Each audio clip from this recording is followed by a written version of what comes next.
حلا الصمون من أطيب الحلويات اللي ممكن تجربوها. مكونات جدا بسيطة، خطوات جدا سهلة، وطعم ولا أطيب. تابعوا الفيديو للأخير ويلا مع بعض لنشوف خطوات العمل بالتفصيل. رح نحتاج عندي هون لخبز الصمون او خبز الفينو، ما بعرف انتو شو بتسموه. عندي هنا 4 حبات كبار من خبز الصمون. رح نعمل فيه اطيب اكلة حلو. رح نرتب خبز الصمون في صينية.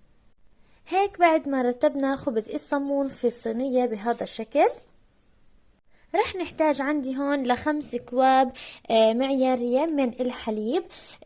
طبعا حجم الكوب المعياري 250 مل.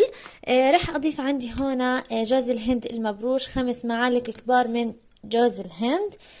طبعا جوز الهند اختياري، فيكم ما تضيفوه. هون 3، هي 4، عندي هون 5. بالإضافة عندي هون رح أحتاج ل5 معالق كبار من السكر. لكل كوب حليب رح أضيف معلقة كبيرة من السكر. وطبعا كمية السكر بترجع لحسب رغبتكم، فيكم تزيدوا أو تقللوا. بإمكانكم أيضا تسكوها بالشيرة أو القطر بعد ما نطلعها من الفرن. هون رح نبدأ نحرك لحتى يذوب عنا السكر، وبعد هيك رح نرفع الحليب على النار لحتى يسخن عنا الحليب ويغلى. وبعد ما جهز عنا الحليب وتركناه ليغلي، رح نبدأ نوزع الحليب طبعا فوق خبز الصمون. بسم الله.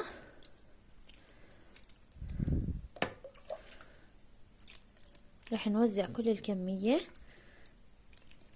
طبعا لما تشوفوا الفيديو رح تحكوا لي مكثرة او الحليب كثير، لا رح نتركه مدة ساعة ليتشرب كل الحليب.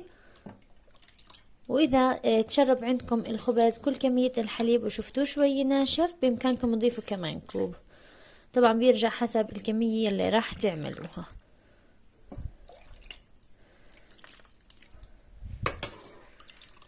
هيك عنا كمية الحليب.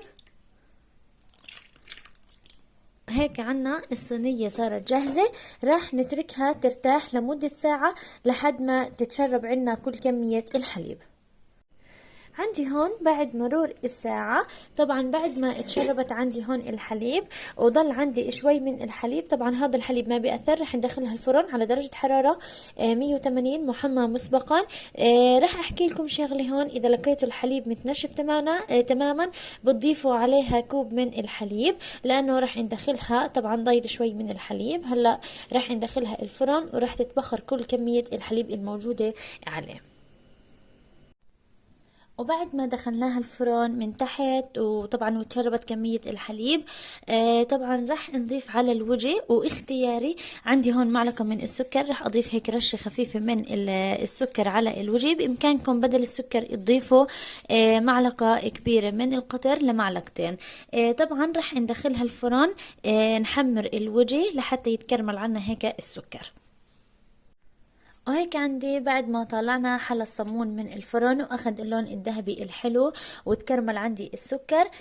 وهيك حبايب قلبي وصفتنا لليوم صارت جاهزة. بتمنى تكون هالوصفة عجبتكم، بتمنى انكم تجربوها. عندي هون ضفت القطر، طبعا رشيت رشة خفيفة من القطر، وضفت عندي هون المكسرات طبعا، وهذا الاشي اختياري. بتمنى تكون هالوصفة عجبتكم، بتمنى انكم تجربوها وتعطون رأيكم فيها. دمتم بخير وشكرا لكم لحسن المتابعة.